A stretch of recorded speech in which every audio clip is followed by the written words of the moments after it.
Hello guys, ito po yung Pasig River sa kahabaan ng dito po sa Biata Pandacan Rivers.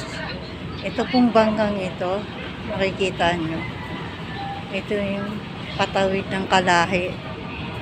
Bumibiyahe siya ng Divisoria, Quiapo. Ayan po guys. Pagtawid ng Kalahi, sasakay ka ng jeep papuntang Divisoria sa Quiapo. Ayan, dumadaan yan. Yung bangkang yan guys. Yan, yung bangkang yan ay tatawid dun sa Kalahi, dun sa Kalahi. Kuha siya ng pasahero guys. Pagdating sa Kalahi, sasakay ka ng jeep papuntang dadaan ng Quiapo, Mandaluyong, sa Divisoria. Ayan guys. Tapos ito guys, itong side na to papunta dun sa tenement naman po. May bangka po dyan na papuntang tenement. May talipapa po dyan.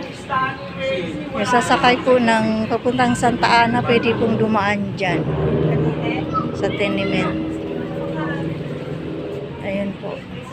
Yung bangkang yan tatawid doon sa Kalahi. Pwede po kayong sumakay doon ng Divisoria, Quiapo, Mandaluyong. Yan, nadadaanan yan. Yan. Tapos pwede din po dito sa right side, papuntang tenement naman po. Yan po ang sakayan niya. Yan po. Ayan yung ano na yun. Nakikita niyo po guys. Ayan ang terminal niya. Ayan. Papuntang ano naman po yan. Pwede pong dumaan dyan. Sa Santa Ana po. Ayan. Yan ang tenement guys.